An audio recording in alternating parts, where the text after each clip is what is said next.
세계적인 기업, 현대의 창업자 정주영. 어느 날 한 기자가 그에게 아주 직설적인 질문을 던집니다. 회장님, 끊임없이 여자 문제가 소문으로 떠도는데 어떻게 생각하십니까? 모두가 숨을 죽인 그 순간 그의 대답은 상상을 초월했습니다. 나는요, 마음에 쏙 드는 여자가 있으면 내 재산 다 주고라도 하룻밤 자고 싶어요. 지독한 구두쇠로 유명했던 그의 너무나 솔직한 대답이었죠. 실제로 그의 인생에는 이 말처럼 모든 것을 걸었던 4명의 여인이 있었습니다. 38살 어린 나이에 숨겨진 아내가 된 여인, 67년간 가슴에 묻어야 했던 북녘의 첫사랑, 살아있는 천사라 불렸던 15살의 신부, 그리고 그를 위해 자신의 목숨을 바친 마지막 여인까지. 이처럼 성공 신화 뒤에 가려진 인물들의 진짜 삶의 이야기. 교과서에는 나오지 않는 그들의 인간적인 모습을 깊이 있게 들여다보고 싶으시다면 지금 바로 채널을 구독해주세요. 당신이 몰랐던 역사의 이면을 보게 되실 겁니다. 이제 우리는 대한민국 경제사의 거인으로 기록된 한 남자, 그의 가장을 향해 무작정 달리기 시작했습니다. 바로 그때였습니다. 부드러운 엔진 소리와 함께 깊고 비밀스러운 사생활의 문을 열어보려 합니다. 성공이라는 눈부신 빛, 고급스러운 검은색 세단 한 대가 그녀의 옆에 조용히 멈춰 섰습니다. 뒤에 가려져 있던 그의 진짜 사랑 이야기, 그 첫 번째 이야기의 주인공은 무려 서차창이 스르르 내려가고 중후한 목소리의 한 남자가 말을 건넸습니다. 18살의 나이 차이를 넘어 그의 마음을 사로잡았던 한 여인입니다. 시간, 아가씨, 이 밤중에 어딜 그리 급히 가시오. 위험하니 집까지 데려다 주운 1973년 대한민국이 한강의 기적을 향해 숨가쁘게 달려겠소. 경계심이 들 법도 했지만 남자의 신사적인 태도와 온화한 눈빛 가던 시절이었습니다. 그녀는 이제 막 20살, 인생에서 가장 찬란한 시기를 해 그녀는 왠지 모를 안도감을 느꼈습니다. 잠시 망설이던 그녀는 보내고 있었습니다. 단순히 아름답기만 한 것이 아니었죠. 그녀는 요즘 말 결국 그의 차에 올라탔습니다. 차 안에서 남자는 자신을 사업하는 사람이라고 간략하게 소개했습니다로 역대급 금수저였습니다. 당시 일반인들은 상상조차 하기 힘들었던 경. 그의 나이는 58. 그녀와는 무려 38살의 나이 차 비행기를 타고 부산에 놀러갈 정도의 엄청난 재력을 가진 집안의 딸이었습니다. 이가 났습니다. 하지만 그 순간 나이는 그리 중요하게 느껴지지 않았습니다. 얼마 후 세상 모든 것이 그녀의 발 아래 있는 듯했고 미래는 장밋빛으로 가득 차 보는 그녀의 집 앞에 도착했습니다. 그녀는 고맙다는 인사를 하고 차에서 내리려 했습니다. 그러던 어느 날 밤이었습니다. 화려한 파티에 참석했던 그녀는 차남자가 그녀에게 연락처를 물었습니다. 늦은 밤, 불안에 떨던 자신을 안전하게 집 시간 가는 줄 모르고 즐거운 시간을 보냈습니다. 하지만 문득 시계를 보았을 때 아차십까지 데려다준 고마운 마음에 그녀는 큰 고민 없이 자신의 연락처를 그에게 건넸습니다. 그었죠. 막차가 끊길 시간이 임박해 있었습니다. 지금처럼 택시가 흔치 않던 시절, 남자가 바로 현대그룹의 총수 정주영 회장이었습니다. 그날 이후 정주영 회장의 연락이 시작되었습니다. 처음에는 밥이나 한번 사주겠다는 소박한 핑계였습니다. 늦은 밤에 대중교통을 놓친다는 것은 젊은 여성에게는 꽤나 불안하고 그녀는 어른에 대한 예의라고 생각하며 몇 번 식사 자리에 나갔습니다. 그는 언제 막막한 일이었습니다. 불안한 마음에 그녀는 무작정 큰 길을 향해 달리기 시작했습니다. 그때였습니다. 어둠 속에서 헤드라이트 불빛이 다가오더니나 다정했고 그녀의 이야기를 진지하게 들어주었습니다. 수십 년의 세월을 뛰어넘는 고급스러운 세단 한 대가 그녀의 바로 앞에 부드럽게 멈춰섰습니다. 대화였지만 어색함보다는 편안함이 더 컸습니다. 그녀 역시 자신을 존창문이 스르륵 내려가고 중후한 목소리의 한 남자가 물었습니다. 집중해주고 따뜻하게 대해주는 그에게 조금씩 마음의 문을 열기 시작했습니다. 그녀는 이 어디냐고 늦은 시간이니 데려다 주겠다고 말이죠. 그 남자는 바로 당시 58살의 현대그룹 총수 정주영 회장이었습니다. 20살 아가씨와 58살의 기업가, 그들의 첫 만남은 그렇게 우연처럼 시작되었습니다. 차 안에서 정 회장은 젠틀하고 다정했습니다. 불안에 떨던 그녀의 마음을 편안하게 해주며 안전하게 집 앞까지 데려다 주었죠. 집 훗날 이렇게 회상했습니다. 나이가 많은 것 같긴 했지만 워낙 신뢰가 가는 분이라고 생각에 도착한 후 정 회장은 조심스럽게 그녀의 연락처를 물었습니다. 늦은 밤, 위험한 상황에서 자신을 도와준 것에 대한 고마움 때문이었을까요? 아니면 그의 신에서 굳이 여쭙지 않았어요. 그리고 무엇보다 남자가 좋다고, 자꾸 따라다사적인 모습에 어떤 신뢰감을 느꼈기 때문이었을까요? 그녀는 큰 고민 없이 그니고 잘해주니까 마음이 움직이더군요. 정주영 회장의 구애는 끈질겼습니다. 그는 바쁜 와중에도 틈틈이 그녀를 찾아왔고 그녀가 좋아하는 것들을 기억해 두었다가 선물하기도 했습니다. 그렇게 1년이라는 시간이 흘렀습니다. 마침내 정 회장은 그녀에게 고백했고 두 사람은 연인 관계가 되었습니다. 함께 여행을 떠나기도 하고 평에게 자신의 연락처를 건네주었습니다.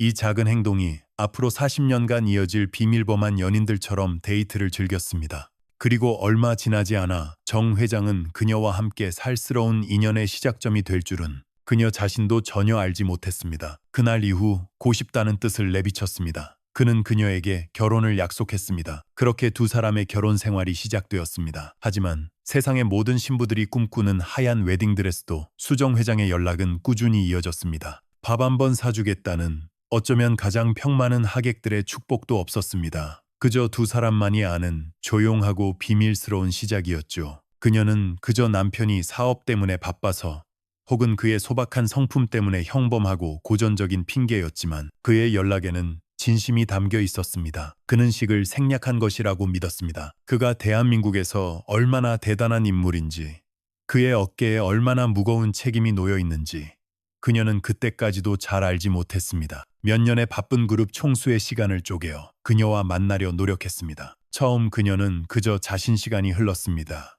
그녀는 정주영의 아내로 한 남자의 여자로 조용히 살아가을 도와준 어른에 대한 예의라고 생각했을지도 모릅니다. 하지만 만남이 거듭될수록 고 있었습니다. 그러던 어느 날 저녁 무심코 켠 텔레비전 화면에 너무 그녀 역시 그에게 조금씩 마음이 움직이기 시작했습니다. 그녀의 회상에 따르면 나이가 많은 나 익숙한 얼굴이 등장했습니다. 바로 자신의 남편 정주영이었습니다. 그는 한 기업의 회장 작업 같긴 했지만 신뢰가 가는 사람이라고 생각해 굳이 묻지 않았다고 합니다. 한격으로 인터뷰를 하고 있었죠. 그리고 아나운서는 그를 소개하며 그의 가족 관계에 대해서 시대를 이끄는 기업가의 연륜에서 뿜어져 나오는 카리스마와 자신감, 그리고 자신에게도 언급했습니다. 그의 옆에는 법적으로 등록된 본처 변중석 여사가 있었습니다. 그 순간 그녀 보여주는 따뜻하고 자상한 모습에 그녀는 서서히 빠져들었습니다. 정주영 회장의 끈질긴 구애는 무려 1년 동안이나 이어졌습니다. 그는 일평의 세상이 무너져 내렸습니다. 자신이 그토록 믿고 사랑했던 남편이 이미 가생 불도저처럼 사업을 밀어붙였던 그 추진력으로 그녀의 마음을 향해 직정이 있는 사람이었다는 사실, 그리고 자신은 세상이 인정하지 않는 그림자 같은 존재, 내연녀라는 지냈습니다. 결국 그의 진심에 그녀의 마음이 완전히 열리게 되었죠. 두 것을 텔레비전 화면을 통해 비로소 알게 된 것입니다. 배신감과 충격, 슬픔, 사람은 함께 그녀의 집으로 향하기도 하고 대구로 첫 여행을 떠나기도 하면서 둘만의 이 한꺼번에 몰려왔습니다. 하지만 그녀는 섣불리 그를 원망하거나 따질 수 없었습니다. 사랑을 키워나갔습니다. 그리고 마침내 두 사람은 결혼을 약속하게 됩니다. 하지만 그들의 결혼은 세상의 축복을 받는 평범한 결혼이 아니었습니다. 화려한 외, 이미 그의 아이를 임신한 상태였기 때문입니다. 시간이 흘러 그녀는 어여딩 드레스도 많은 하객들의 축하도 없었습니다. 그저 두 사람의 약속으로 쁜 두 딸을 낳았습니다. 아이들은 그녀의 삶의 이유이자 전부가 되었습니다. 아이들이 커갈 조용히 시작된 비밀스러운 결혼 생활이었죠. 그녀는 그저 사랑하는 남자의 아내가 되었다수록 그녀의 마음속에는 한 가지 걱정이 자리 잡기 시작했습니다. 바로 호적 문제였습니다. 아이들에게는 사실에 행복했습니다. 그러나 그 행복 뒤에는 그녀가 알지 못했던 거대한 비밀이 수마빠의 성을 물려주고 당당하게 정주영의 딸로 살아가게 해주고 싶었습니다. 있었습니다. 결혼 후 몇 년의 시간이 흘렀을 때였습니다. 어느 날 그녀는 무심코 텔레비전을 보다가 화면 속에서 남편의 모습을 발견했습니다. 대한민국을 대표하는 그녀는 용기를 내어 정 회장에게 아이들을 호적에 올려달라고 부탁했습니다. 하지만 그의 반응은 냉담했습니다. 그는 늘 조금만 기다려라, 다 때가 있다는 말로 그녀 기업인으로 소개되는 남편의 모습, 그런데 그의 옆에는 다른 여인이 정주영 회장의 아내라는 이름으로 함께 소개되고 있었습니다. 바로 정주영 회장의 볼을 달랬습니다. 시간이 흐를수록 그녀는 점점 더 불안해졌고 호적 문제를 더욱 강하게 제부인 변중석 여사였죠. 그 순간 그녀의 세상은 무너져 내렸기 하기 시작했습니다. 특히 정 회장이 대통령 선거 출마를 준비하던 시기 그녀의 요청은 더욱 간습니다. 자신이 사랑하고 결혼했다고 믿었던 남자가 이미 가정이 있는 사람이었다는 사실. 그리고 절해졌습니다. 아이들의 미래를 위해서라도 더 이상 미룰 수 없는 문제라고 생각했기 때문입니다. 자신은 그의 정식 아내가 아닌 소위 말하는 내연녀였다는 충격적인 징그러나 그때 그녀에게 돌아온 것은 정 회장의 싸늘한 역정이었습니다. 조금만 기다리면 그녀는 그때서야 모든 것을 깨달았습니다. 왜 결혼식이 없었는지, 왜 남 될 텐데, 왜 사람을 이렇게 괴롭히는 거야. 지금은 내 사업이 중요하지. 당신 편의 가족들을 한 번도 만날 수 없었는지. 모든 의문이 한꺼번에 풀리는. 들이 중요해. 그 말은 그녀의 가슴에 비수처럼 꽂혔습니다. 사랑하는 남자의 너무나도 고통스러운 순간이었습니다. 그렇게 40년이라는 긴 세월 동안 그녀와 입에서 나온 너무나 잔인한 말이었습니다. 그녀는 깨달았습니다. 그의 세상에서 자신과 아이 그녀의 결혼 사실은 철저히 세상으로부터 감춰졌습니다. 그녀와 정주영 회장 사이에서는 들은 언제나 뒷전일 수밖에 없다는 것을. 결국 아이들은 아버지의 호적에 오르지 못 눈에 넣어도 아프지 않을 예쁜 두 딸이 태어났습니다. 아이들이 태어나자 했습니다. 대통령 선거가 끝나고 정 회장의 건강은 급속도로 나빠지기 시작했습니다. 그녀에게는 새로운 목표이자 삶의 이유가 생겼습니다. 바로 아이들에게 아빠를 외부 활동이 줄어들면서 그녀가 그를 만나는 것조차 어려워졌습니다. 그렇게 또 몇 년의 시간이 흘렀습니다. 그러던 어느 날 밤 그녀는 이상한 꿈을 꾸었습니다. 꿈 찾아주는 것이었죠. 다른 것은 다 포기할 수 있어도 아이들이 아빠의 호적에 올라 당당하게 그의 자식으로 인정받는 것, 그것만큼은 절대로 포기할 수 없는 속에 정 회장이 나타나 아주 애타는 목소리로 자신의 이름을 하염없이 불렀습니다. 너무나 생생하고 불길한 꿈이었습니다. 그리고 다음 날 그녀는 청천벽력 같은 소식을 접 그녀의 모성이었습니다. 그녀는 정 회장을 만날 때마다 아이들의 호적 문제를 간하게 됩니다. 정 회장이 병원에 실려가 위중한 상태라는 것이었죠. 그녀의 불길한 예절하게 부탁했습니다. 하지만 정 회장의 반응은 냉담했고 때로는 매몰차기까지 했습니다. 그 감은 현실이 되었습니다. 그리고 얼마 뒤인 2001년 3월 20일은 번번이 이런저런 핑계를 대며 호적 문제를 미루기만 했습니다. 특히 그 일, 대한민국 경제의 거목 정주영 회장은 파란만장했던 삶을 뒤로하고 영가 대통령 선거 출마를 앞두고 있을 때 갈등은 최고조에 달했습니다. 대면에 들었습니다. 그의 죽음 이후 그녀의 마음속에는 오직 아이들 생각뿐이었습니다. 어떻게선이라는 일생일대의 도전을 앞둔 그에게 숨겨진 딸들의 존재는 치명적인 약점이 든 아이들에게 아빠를 찾아주고 싶었습니다. 더 이상 그림자처럼 살게 할 수는 없었습니다. 그 될 수 있었기 때문이죠. 더 이상 기다릴 수 없었던 그녀는 그 어느 때보다 강하게 아이들의 호녀는 마지막 용기를 내어 현대가를 찾아갔습니다. 그리고 아이들의 친자 확인을 요청했습니다. 가족 문제를 제기했습니다. 하지만 돌아온 것은 위로가 아닌 싸늘한 역정이었습니다. 정행이 현대가는 그녀의 요청에 협조해 주었습니다. 떨리는 마음으로 기다리던 검사 결과 회장은 그녀에게 이렇게 소리쳤다고 합니다. 좀 기다리면 될 텐데 왜 그렇게 살아남는 유전자 99.9% 일치. 두 딸은 법적으로 정주영 회장의 친을 괴롭히는 거야. 지금은 내 사업이 중요하지. 네가 중요해? 그녀는 자로 인정받게 되었습니다. 무려 40년이라는 긴 세월 동안 감춰졌던 비밀이 그 말을 듣고 가슴이 찢어지는 듯한 아픔을 느꼈습니다. 자신의 존재 마침내 세상에 드러나는 순간이었습니다. 모든 것이 끝난 후 그녀는 담담하게 말했습니다가 그리고 아이들의 존재가 그의 거대한 야망 앞에서는 한없이 작은 것이 되어버린 것 같아 이제라도 아이들에게 아빠를 찾아주게 되어 정말 기쁩니다. 비록 이복 형제 일망정 든든한 오빠들이 있으니 이제 안심할 수 있을 것 같아요. 그녀의 말죠. 결국 아이들은 아버지가 살아있는 동안에는 호적에 오르지 못했습니다. 대속에는 한 여자로서의 슬픔과 그리고 어머니로서의 강인함이 동시에 느껴졌습니다. 한 선이 끝나고 정 회장의 건강은 급속도로 나빠지기 시작했습니다. 한 시대를 풍 남자를 사랑했지만 평생을 그림자로 살아야 했던 여인. 그녀의 40년의 사랑은 그렇게 미했던 거인도 세월의 흐름 앞에서는 어쩔 수 없었죠. 건강이 악화되면서 그녀는 정 회장을 만나는 것조차 어려워졌습니다. 그렇게 몇 년에 세상에 알려지게 되었습니다. 정주영의 사랑 이야기는 시간을 거슬러 올라가 그의 유년 시절에서부터 시작됩니다.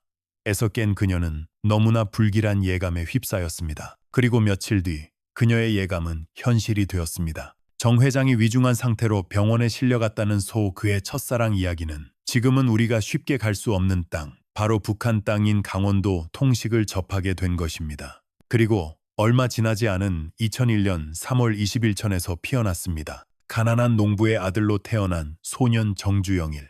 대한민국 현대사의 거인 정주영 회장은 파란만장했던 삶을 뒤로하고 그의 나이 17살이었습니다. 하루 종일 고된 농사일에 몸은 녹초가 되기면에 들었습니다. 그가 떠난 후 그녀의 마음속에는 오직 아이들 생각뿐이었습니다. 일수였지만 그는 매일 새벽 4시가 되면 벌떡 일어나 어디론가 쏜살같이 달려 이제라도 아이들에게 진짜 아빠를 찾아주고 싶었습니다. 세상 사람들에게 이 아이들이 정주 같습니다. 그의 발걸음이 향하는 곳은 마을에서 가장 큰 부잣집이었던 이장대경의 딸이라는 것을 당당하게 인정받게 해주고 싶었습니다. 그녀는 마지막 용기를 내어 이었습니다. 마을에서 유일하게 신문을 볼 수 있는 곳. 그는 공부를 한다는 명목으로 현대가에 연락했습니다. 다행히 현대가의 협조 덕분에 친자 확인 검사를 진행할 수 매일같이 이장댁 문턱을 넘었습니다. 하지만 사실 그의 진짜 목적은 따로 있었습니다. 바로 있었습니다. 결과는 99.9% 유전자 일치, 과학이 그리고 핏줄이 증명해 주었습니다. 두 딸은 법적으로 정주영 회장의 친자식임을 인정받게 장댁에 사는 어여쁜 딸을 보기 위해서였죠. 당시 19살이었던 그녀는 마을 되었습니다. 40년이라는 긴 시간 동안 그림자처럼 살아야 했던 그녀의 삶, 그리고 아버지 전체에서 가장 아름다운 소녀였습니다. 뽀얀 피부에 맑은 눈동자, 소년 정주영의 호적에도 오르지 못했던 두 딸의 아픔, 그 모든 것이 마침내 세상의 눈에 그녀는 그야말로 하늘에서 내려온 천사 같았습니다. 하지만 숫기 없던 시에 드러나고 인정받는 순간이었습니다. 훗날 그녀는 이렇게 말했다고 합니다. 아이골 소년 정주영은 막상 그녀를 만나면 심장이 터질 듯 울렁거려 얼굴 한번 제대로 쳐다보지 못했습니다. 그녀가 나타나기만 하면 얼굴이 홍당무처럼 빨개졌들에게 이복 형제 일망정 오빠들이 생겼으니 이제 안심할 수 있어 기뻤습니다. 한 남자를 사랑했던 죄로 평생을 비밀 속에 살아야 했던 여인. 하지만 끝고 화끈거리는 얼굴을 감추기 위해 땅바닥만 바라보기 일쑤였죠. 그에게 허락된 유일한 순간은 그녀가 수줍게 신문을 건네주는 그 찰나에까지 모성애를 포기하지 않았던 그녀의 이야기는 그렇게 세상에 알려지게 되었습니다. 정주영의 사랑 시간이었습니다. 그녀의 하얀 손끝만 스쳐도 소년의 마음은 황홀경에 빠. 이야기는 여기서 끝나지 않습니다. 이제 우리는 그의 시간을 거슬러 아주 먼 과거로 돌아가 보져 들었습니다. 그는 생각했습니다. 저렇게 아름다운 사람 곁에 있으려면 나도 멋진 사람이려 합니다. 그가 대한민국 최고의 재벌 총수가 되기 훨씬 이전 그가 가난한 농부 되어야 해. 그는 이장댁에서 신문을 읽으며 세상을 배웠고 더 큰 꿈을 꾸기 시작했습니다. 애 아들이었던 17살 소년 시절로 말입니다. 정주영의 첫사랑 이야기는 지금 바로 변호사가 되겠다는 꿈이었습니다. 낡은 신문 속 글자들을 하나하나 읽어온 우리가 갈 수 없는 땅, 북한의 강원도 통천에서 시작되었습니다. 당시 통천에서 내려가며 그는 언젠가 성공해서 그녀 앞에 당당하게 나타날 자신의 모습을 상상했습니다. 그녀 가장 큰 부잣집은 마을 이장이 살고 있는 집이었습니다. 그리고 그 이장댁에는 어에게 멋진 모습을 보여주고 싶다는 열망, 그것이 가난한 시골 소년이 품었던 예쁜 19살 소녀가 살고 있었죠. 마을 모든 총각들의 마음을 설레게 했던 가장 크고 순수한 동기였습니다. 그 후 정주영은 더 큰 세상을 경험하기 위해 고향 아름다운 소녀였습니다. 17의 소년 정주영도 예외는 아니었습니다. 매일 떠났습니다.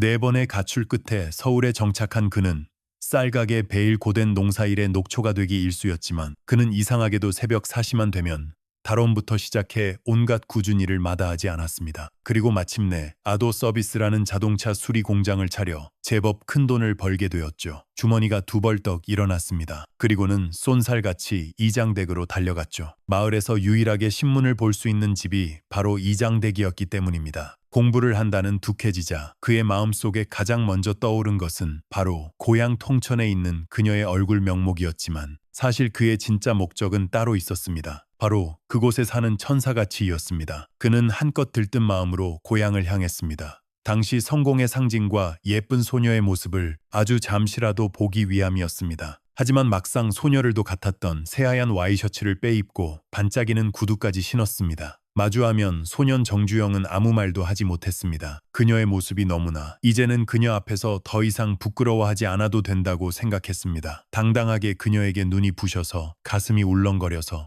얼굴 한번 제대로 쳐다보지 못하고 마음을 고백하고 싶었습니다. 하지만 그의 부푼 꿈은 고향 땅을 밟자마자 산산조각이 나고 말았습니다. 하늘이 무너지는 것 같았습니다. 그토록 애 고개를 떨구기 일쑤였습니다.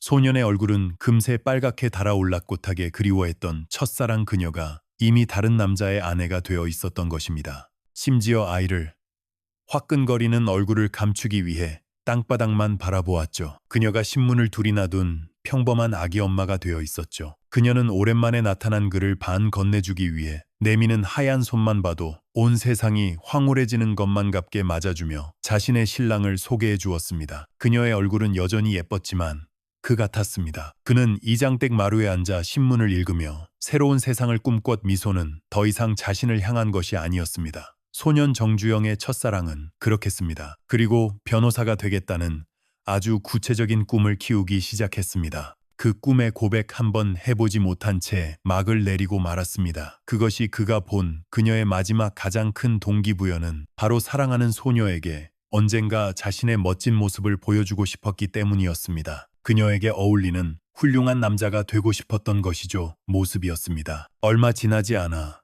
6.2 오전쟁이 터졌습니다. 전쟁은 그 후 소년 정주영은 더 큰 세상을 향해 고향을 떠났습니다. 몇 반도의 허리를 두 동강 냈고 그의 고향 통천은 북한 땅이 되어버렸습니다. 번외 가출과 실패 그리고 온갖 고생 끝에 그는 마침내 서울에서 현대 이제는 가고 싶어도 갈 수 없는 곳 보고 싶어도 볼 수 없는 사람이 되어버린 것입니다. 그렇게 전신인 아도 서비스라는 자동차 수리 공장을 차려 큰 돈을 벌게 됩니다. 자, 무려 67년이라는 기나긴 세월이 흘렀습니다. 17 시골 소년은 수성가하여 부자가 된 그는 들뜬 마음으로 고향 통천을 다시 찾았습니다. 당시 성공에 어느덧 84살의 백발노인이 되었습니다. 그는 이제 대한민국 최대 재벌, 현대그룹 상징과도 같았던 새하얀 와이셔츠를 멋지게 차려입고 말이죠의 총수였습니다. 세상 모든 것을 다 가진 것처럼 보였지만 그의 마음 한구석에는 여전히 그의 마음속에는 오직 한 사람, 첫사랑 소녀를 만날 생각뿐이었습니다. 통천의 소녀가 아련한 그리움으로 남아 있었습니다. 첫사랑에 대한 그의 애정은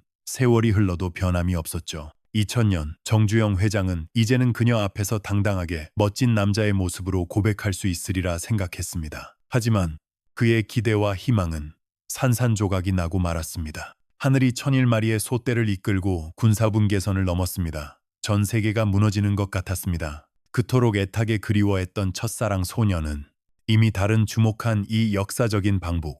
하지만 그의 마음속에는 또 다른 간절한 목적이 있었습니다. 바로 평생가 남자의 아내가 되어 아이를 둘이나 둔 엄마가 되어 있었던 것입니다. 그녀는 정주영의 게슴에 묻어두었던 첫사랑, 그녀를 만나는 것이었습니다. 그는 북한의 고위 관계자들을 자신의 신랑을 소개해 주었습니다. 자신을 소개하는 그녀의 모습은 여전히 너무나도 만날 때마다 통천에 사는 그녀를 꼭 좀 찾아달라고 신신당부했습니다. 그의 예뻤습니다. 그 모습이 소년 정주영의 가슴을 더욱 아프게 파고들었습니다. 마음은 이미 67년 전 17 소년으로 돌아가 있었습니다. 그는 첫사랑 그녀를 이것이 그녀와의 마지막 만남이었습니다. 얼마 지나지 않아 6.25 전쟁이 한으로 데려와 매일 아침 손을 잡고 함께 산책을 하겠다는 핑크빛 밀에 터졌고 남과 북은 허리가 잘린 채 서로에게 총을 겨누게 되었습니다. 그의 골을 그렸습니다. 이것은 단순한 꿈이 아니었습니다. 그는 실제로 서울 가회동에 무려 70억 원을 들여 그녀와 함께 살 집을 마련했습니다. 그리고 그녀가 좋아할 만한 가구와 그림양 통천은 북한 땅이 되어버렸고 그는 다시는 그곳에 갈 수도 그녀를 만들로 집안을 정성껏 꾸몄다고 합니다. 때로는 그 텅 빈 집에서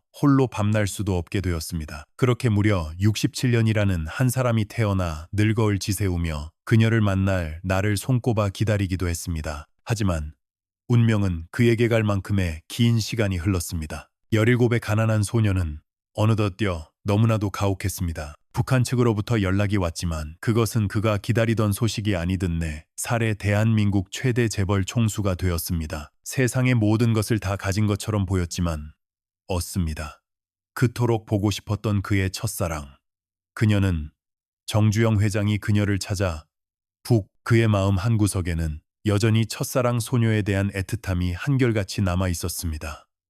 한 땅을 밟기 2년 전에 이미 세상을 떠난 뒤였습니다. 엄청난 충격이 2000년 정주영 회장은 수많은 소떼를 이끌고 군사분계선을 얻습니다. 평생 동안 오매불망 꿈에 그리던 여인이 이 세상에 더 이상 존재하지 않는다는 사실 넘었습니다. 전 세계가 주목한 이 역사적인 방북. 그에게는 남북 화해라는 을 받아들일 수 없었습니다. 그는 허망하게 무너져 내렸습니다. 그리고 깊은 자책감에 빠 거대한 명분 외에 아주 개인적이고 간절한 목적이 하나 더 있었습니다. 바로 67년 전 이렇게 말했다고 합니다. 2년 전 그때 만났더라면 병이라도 고칠 수 있었을 텐. 전 헤어졌던 첫사랑을 직접 찾아 만나는 것이었습니다. 그는 북한의 고위 관계자들에게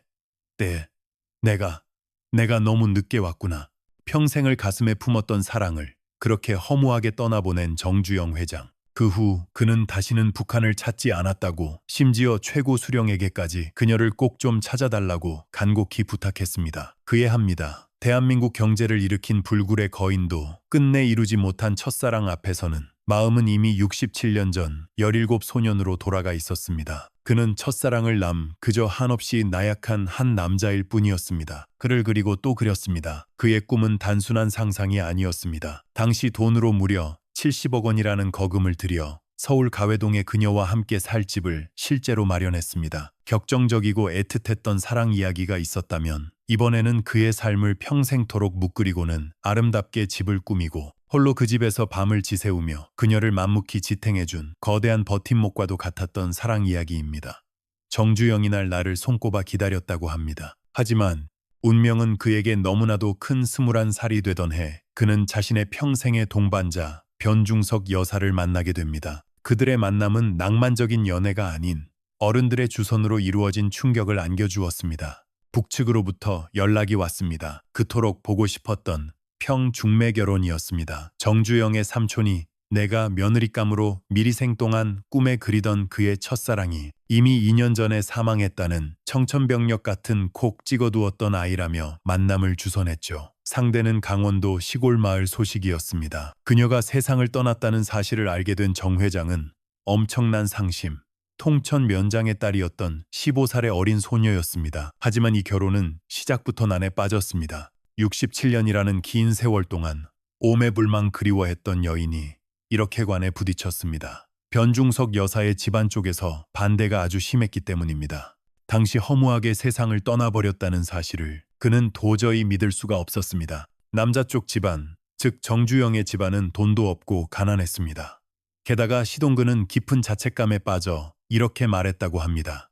2년 전 그때 만났더라 생이 너무 많아서 딸을 시집 보내면 고생길이 눈에 훤히 보였면 병을 고칠 수 있었을 텐데 내가 너무 늦게 왔다. 평기 때문이죠. 그때의 정주영은 현대그룹의 회장이 아닌 그저 쌀가게에서 생을 가슴에 품고 살았던 애틋한 사랑을 결국 허무하게 떠나보낸 노신사. 그 후 정주영 회장은 다시는 북한 땅을 찾지 않았다고 전해집니다. 일하는 점원에 불과했습니다. 모두가 반대하던 이 결혼을 딸을 시집 보내기로 그의 순수했던 첫사랑은 그렇게 분단의 아픔과 함께 그의 가슴 속에 영원히 문 마음 먹게 한 결정적인 인물이 있었습니다. 바로 변 여사의 친정어머니였습니다. 그녀의 마음을 움직이게 되었습니다. 격동의 사랑, 그리고 애틋한 사랑. 정주영의 삶에는 또 다른 형태인 것은 다름 아닌 변 여사의 큰오빠의 한마디였습니다. 그는 동생의 결혼 상대인 정주영을 직접 만나보고 와서 어머니를 이렇게 설득했습니다. 어머니, 제가 직접에 아주 깊고 단단한 사랑이 있었습니다. 바로 그의 평생을 묵묵히 지지하고 만나보니 정주영이라는 청년은 아주 믿을 만한 사람입니다. 제 말을 믿고 동생을 신해줘 했던 아내 변중석 여사에 대한 이야기입니다. 정주영이 21살이 집 보내셔도 좋습니다. 이 한마디가 두 사람의 운명을 결정지었습니다. 그 되던 해 그는 운명의 여인을 만나게 됩니다. 그의 삼촌이 며느리감으로 미리 이렇게 청년 정주영은 미래의 아내가 될 15살 소녀를 처음 만나러 갑니다. 처음만 콕 찍어두었다면서 한 처녀와의 만남을 주선한 것이죠.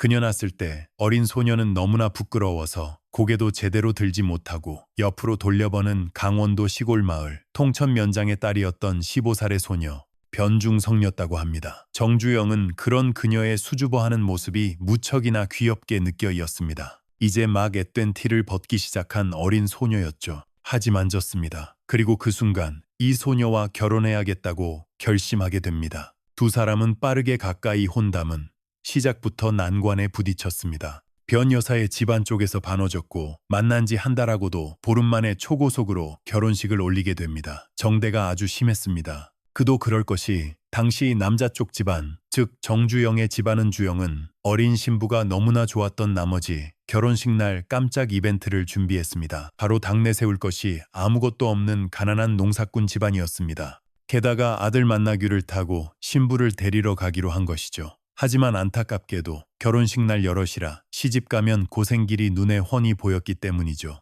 밤새도록 폭설이 내리는 바람에 그의 야심찬 이벤트는 무산되고 말았습니다. 그렇게 두 사람은 정주영 본인도 그저 쌀가게에서 일하는 점원에 불과했습니다.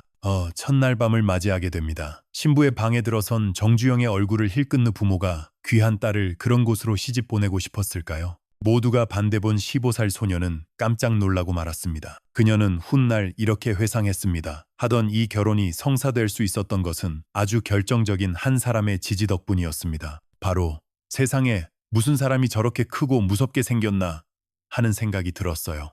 당시에도 변 여사의 친정어머니와 그녀의 큰오빠였습니다. 특히 그녀의 큰오빠는 점거구였던 청년 정주영과 한 방에서 단둘이 밤을 보내는 일은 은시절의 정주영을 눈여겨보았던 모양입니다. 그는 가족들에게 정주영 어린 소녀에게는 공포스럽게 느껴졌던 모양입니다. 사실 정주영에게는 그녀는 비록 지금은 가난하지만 장래가 촉망되는 믿을 만한 사람이다라며 와 결혼하기 전에 이미 3살짜리 아들이 있었습니다. 그가 19살의 나이에 적극적으로 정주영의 편을 들어 설득했다고 합니다. 가족들의 허락을 받은 내 아가씨와 낳은 자식이었습니다. 아이의 생모는 정주영 집안이 혼 청년 정주영은 드디어 소녀를 처음 만나러 갑니다. 처음 만났을 때 인을 반대하자 아이만 남겨두고 마을을 떠나버린 상태였죠. 다른 여자가 15살 소녀는 너무나 부끄러워서 정주영의 얼굴도 제대로 쳐다보 낳은 아들을 그것도 어린 나이에 키운다는 것은 상상하기 힘든 일이었을 겁니다. 지못하고 고개만 푹 숙이고 있었다고 합니다. 그렇게 수줍어하는 소녀의 모습이 당황스럽고 힘들었을 법도 한데 변중석 여사는 아무런 실은 내색 없이 정주영의 눈에는 무척이나 귀엽고 사랑스러워 보였습니다. 그는 그 자리에서 이 소녀와 결혼해야겠다고 굳게 결심하게 됩니다. 두 사람은 빠르게 가까워졌고 그 아이를 자기 자식으로 온전히 받아들였다고 합니다. 그녀의 위대한 내조는 바로 만난 지 한 달하고도 보름 만에 초고속으로 결혼을 하게 됩니다. 신부가 너무 이 순간부터 시작된 것이었습니다. 하지만 행복한 신혼생활은 잠시뿐이었습니다. 정주영은 결혼하자마자 더 큰 꿈을 위해 서울로 떠났습니다. 어린 아내를 고향집에나 좋았던 나머지 정주영은 깜짝 이벤트를 준비하기도 했습니다. 당나귀를 타고 홀로 남겨둔 채 말입니다. 그는 아내에게 딱 한마디를 남겼습니다. 3개월만 멋지게 신부를 데리러 가기로 한 것이었죠. 하지만 결혼식 당일 엄청난 폭설이 내리는 바람에 그의 야심찬 계획은 아쉽게도 무산되었다고 합니다. 기다리고 있어. 내가 곧 서울로 데리러 오겠소. 3개월 뒤 남편은 약속 그렇게 우여곡절 끝에 두 사람은 첫날 밤을 보내게 됩니다. 신방에 들어대로 아내를 데리러 왔습니다. 남편을 따라 도착한 서울의 신혼집은 그녀의 기대를 완전히 무너뜨렸습니다. 그곳은 낙산이라는 산동네 꼭대기에 위치한 아주와 정주영의 얼굴을 힐끗 본 어린 신부는 그만 깜짝 놀라고 말았습니다. 허름한 판잣집이었습니다. 너무나 당황한 변 여사가 남편에게 말했습니다. 여훗날 그녀는 당시를 회상하며 이렇게 말했습니다. 무슨 사람이 이렇게 크고 무섭게 시골에서는 아무리 못 살아도 작은 초가집에서는 살았는데 이런 곳에서 어떻게 살아요? 저 그냥 시골로 다시 돌아갈래요. 그러자 정주영은 어린 아내를 부드럽게 달 생겼나 하는 생각이 들었다고요. 당시에도 거구였던 청년 정주영과 좁은 방에서 단둘이 밤을 보내는 일은 어린 소녀에게는 분명했습니다. 서울에서는 다들 이렇게 살아. 조금만 참고 견뎌보자. 그의 무섭고 두려운 일이었을 겁니다. 하지만 그녀가 감당해야 할 일은 이뿐만이 말처럼 그녀는 참고 또 참았습니다. 남편의 사업은 굴곡이 많았습니다. 쌀 가게 아니었습니다. 사실 정주영에게는 결혼 전에 낳은 3살짜리 아들이 있었습니다. 그가가 좀 잘 되려고 하니 일제가 쌀 판매를 금지시켜버렸습니다. 자동차 수리, 19살의 어린 나이에 동네 아가씨와 낳은 자식이었습니다. 아이장이 자리를 잡아가나 싶더니 어느 날 밤 공장에 큰 불이 나서 모든 것이 잿더미로의 생모는 정주영 집안이 혼인을 반대하자 아이만 남겨둔 채 마을 변해버렸습니다. 끝없는 시련의 연속이었습니다. 변 여사의 고통은 이뿐만이를 떠나버렸다고 합니다. 이제가 시집온 어린 신부에게 다른 여자가 낳은 남 아니었습니다. 그녀는 서울로 올라온 뒤로 단 한 번도 친정 식구들을 만나지 못했습니다. 편의 아들을 키우라고 하는 것은 너무나도 가혹하고 당황스러운 일이었을 겁니다. 고향 통천이 전쟁 이후 북한 땅이 되어 소식조차 완전히 끊겨버렸기 때문입니다. 힘들고 싫은 내색을 할 법도 한데 변중석 여사는 달랐습니다. 훗날 한 기자가 정 회장에게 이렇게 물었습니다. 해방전인 일제시대에라도 아그녀는 아무런 싫은 내색 없이 그 아이를 자신의 첫 자식으로 받아들였습니다. 평생 동안 친자식과 똑같이 사랑하고 아끼며 키워냈다고 합니다. 그녀의 내를 친정에 한번 보내주시지 그러셨습니까? 그러자 정 회장은 깊은 후회와 미안함이 위대한 내조와 희생은 그렇게 시작되고 있었습니다. 결혼하자마자 정주영은 섞인 목소리로 이렇게 대답했습니다. 내가 못 가게 했습니다. 돈 많이 벌어서 성공해서 가자고 했는데 지금 와서 생각하니 아내에게 너무나 미안합니다. 훗 아내를 고향에 홀로 남겨둔 채 서울로 훌쩍 떠나버렸습니다. 3개월만 기다리고 있어라. 곧 서울로 데리러 오겠다는 말 한마디만 남긴 채 말날 현대증권 회장을 지낸 이익치 회장은 고 변중석 여사를 가리켜 살입니다. 3개월 뒤 남편을 따라 나선 서울 생활은 그녀의 상상과는 너무나도 아있는 천사라고 묘사했습니다. 그녀는 종갓집의 큰며느리 역할을 그야말로 완달랐습니다. 그들이 도착한 곳은 낙산이라는 산동네 꼭대기에 위치한 벽하게 해냈다고 합니다. 그녀의 하루는 상상을 초월할 정도로 고단했습니다. 매일 자정이다. 아주 허름하고 초라한 판잣집이었습니다. 당황한 변 여사가 남편에게 말했습니다. 되어서야 귀가하는 남편 정주영 회장을 위해 따뜻한 목욕물을 준비해두는 것으로 시골에서는 아무리 못 살아도 이런 곳에서는 살지 않았습니다. 차라리 그녀의 하루가 끝났습니다. 그리고 다시 새벽 4시면 어김없이 일어나 남편의 아침밥골로 다시 돌아가겠습니다.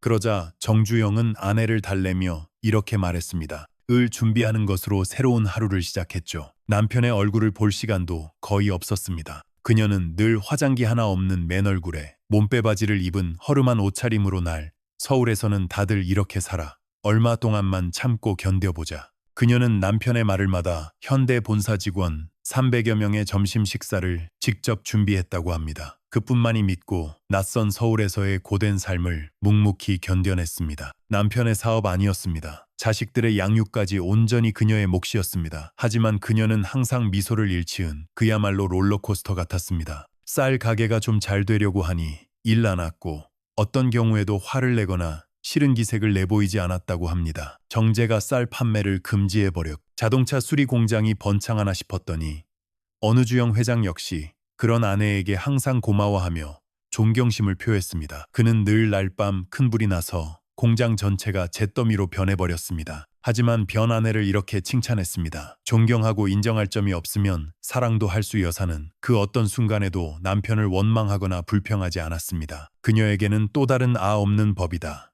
내 아내는 6.25 전쟁 이후 내가 사준 재봉틀 한 대를 품도 있었습니다. 서울로 올라온 뒤로 그녀는 친정 식구들을 단 한 번도 만나 자신의 유일한 재산으로 아는 사람이다. 부자라는 인식이 전혀 없고 평생 동안지 못했습니다. 고향 통천이 6.25 전쟁 이후 북한 땅이 되어버리면서 변함이 없는 사람이다.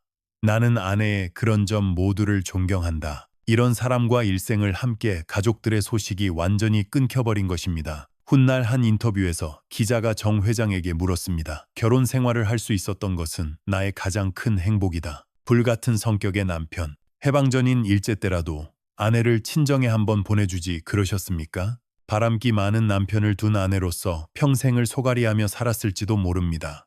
그러자 정 회장은 깊은 후회와 미안함이 섞인 목소리로 이렇게 대답했습니다. 하지만 그녀는 단 한 번도 남편을 원망하거나 탓하지 않았습니다. 그저 거대한 산, 내가 못 가게 했습니다. 돈 많이 벌어서 좋은 선물 사들고 가자고 했는데 지금 와처럼 깊은 바다처럼 남편의 모든 것을 묵묵히 품어주었습니다. 정주영이라는 것을 생각하니 너무나 미안합니다. 이희전 전 현대증권 회장은 생전에 변중석 대한 나무가 대한민국 경제의 기둥으로 우뚝 설 수 있었던 것은 바로 변중석이라는 보 여사를 살아있는 천사라고 묘사했습니다. 그녀는 종갓집의 큰며느리 역할을 그야말로 톡톡히 해냈다고 합니다. 그녀의 하루 일과는 상이지 않는 곳에서 묵묵히 자리를 지킨 위대한 뿌리가 있었기 때문일 것입니다. 정주영의 삶에는 이처럼 애틋하고 장의 목욕물을 미리 준비해두고 잠시 눈을 붙였다가 다시 새벽 4시에 일어나 아침밥을 준비할 정도로 부지런했습니다. 남편 얼굴을 볼 시간도 거의 없이 늘 헌신적인 사랑만 있었던 것은 아닙니다. 그의 인생에 지울 수 없는 상처이자 평생의 몸빼바지를 입은 허름한 옷차림과 화장기 하나 없는 맨 얼굴로 빚으로 남은 아주 비극적이고 강렬한 사랑 이야기도 존재합니다. 성공한 날마다 본사 직원 300여 명의 점심 식사를 직접 준비했다고 합니다. 거기에 수사업가였던 정주영은 당시 정재계 인사들의 주요 사교 장소였던 요많은 자식들의 양육까지 온전히 그녀의 몫이었습니다. 하지만 그녀는 항상 미소를 일치정이라는 곳을 자주 드나들었습니다. 요정은 아름다운 기생들과 함께 술을 마시 않았고 어떤 경우에도 화를 내거나 싫은 기색을 내보이지 않았다고 합니다. 정묘 이야기를 나누는 아주 고급스러운 공간이었습니다. 수많은 미인들이 그곳에 있었지만 유독 주영 회장 역시 그런 아내에게 항상 고마워하며 그녀를 칭찬하고 존경했습니다. 그는 아내에 대해 이렇게 말했습니다. 존경하고 인정할 점이 없으면 사랑도 할 수 없다. 아내는 내가 사준 재봉틀 한 대를 자신의 유일한 재산으로 아는 사람이다. 부자라는 인식이 전혀 없는 점, 평생 변함이 없는 점, 나는 아내의 모든 것을 존경한다. 이런 사람과 일생 결혼 생활을 할 수 있었던 것은 나의 가장 큰 행복이다. 정주영이라는 거대한 나무가 흔들리지 않고 뿌리 내릴 수 있었던 것은 아마도 그 뿌리를 묵묵히 감싸 안아준 변중석 정주영의 눈길을 사로잡는 한 여인이 있었습니다. 그녀는 그곳의 다른 여인들과는 조금 달랐습니다. 엄청난 미모를 가졌을 뿐만 아니라 당시로서는 드물게 여사라는 위대한 땅이 있었기 때문일 겁니다. 이제 정주영의 삶에 강렬한 흔적을 남긴 마지막이여 유독 정주영 회장 앞에서만큼은 얼굴을 붉히며 수줍어했고 말도 제대로 잇지 못했습니다. 그녀가 반한 것은 재벌 총수 정주영의 부와 명예가 아니었습니다. 오히려 그의 소박하고 검소한 모습, 그리고 사람을 대하는 친절하고 따뜻한 마음, 씀씀이에 깊이 매료되었던 것 같았습니다. 그녀 역시 보통 여인이 아니었습니다. 이내 이야기입니다. 이것은 한 남자를 향한 사랑이 얼마나 지독하고 처절할 수 있는지를 보여 사채놀이를 아주 크게 하고 있어서 스스로 벌어들인 돈이 무척이나 많았습니다. 그녀는 정주는 목숨을 건 사랑 이야기입니다. 사업을 하던 시절 정주영은 당시 정재주영 회장이 사업적으로 어려움을 겪을 때마다 마치 자신의 일처럼 발벗고 나서서 자금을 지원해주곤 했습니다.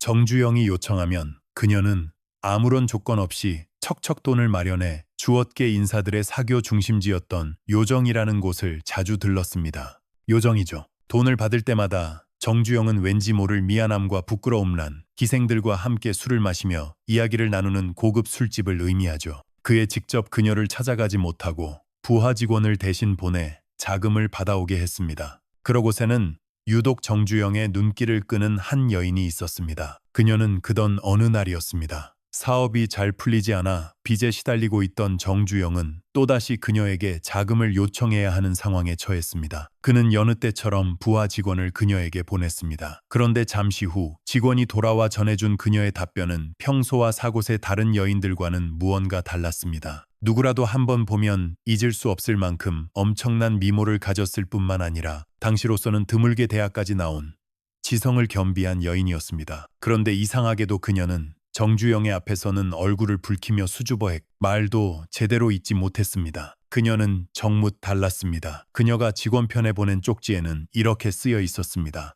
한 번은 주영의 돈이나 권력이 아니라 그의 인간적인 모습에 반했던 것 같습니다. 불도저 같은 추진력 뒤에 숨겨진 소박하고 검소한 모습, 그리고 사람을 대하는 친절하고 제가 준비를 많이 해두었습니다. 뜻한 마음 씀씀이에 깊은 사랑을 느끼게 된 것이죠. 이 여인은 개인적으로 틀림없이 도움이 될 것입니다. 그녀의 간절한 요청이었지만 당시 정주영은 사채놀이를 꽤 크게 하고 있어서 스스로도 돈이 아주 많았습니다.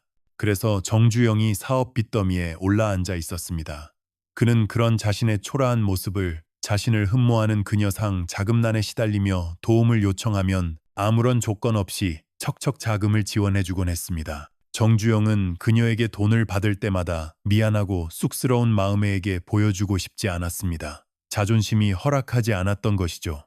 그는 결국 그녀의 요청, 직접 가지 않고 부하 직원을 대신 보내 자금을 받아오게 했습니다. 그러던 어느 날이을 거절하고 또다시 직원을 그녀에게 보냈습니다. 하지만 얼마 후 직원이 가지고 오었습니다. 회사가 또다시 어려운 위기에 처하자 정주영은 여느 때처럼 직원에게 그녀 것은 정주영의 예상을 완전히 벗어나는 것이었습니다. 직원의 손에는 평소보다 서너 배는 찾아가 돈을 빌려오라고 지시했습니다. 그런데 이번에는 그녀에게서 평소와 더 많아 보이는 엄청난 액수의 돈다발과 함께 하얀 편지 봉투 하나가 들려 있었습니다. 그것은 다른 답변이 돌아왔습니다. 그녀는 직원 편에 이런 내용의 편지를 보냈습니다. 그녀가 남긴 마지막 편지, 바로 유서였습니다. 술집 여자라는 신분에도 불구하고 자신을 따뜻한 인격체로 대해준 정주영에게 사랑에 빠졌던 그녀. 그녀는 그 한 번은 꼭 뵙고 싶습니다. 이번에는 부디 직접 와주세요.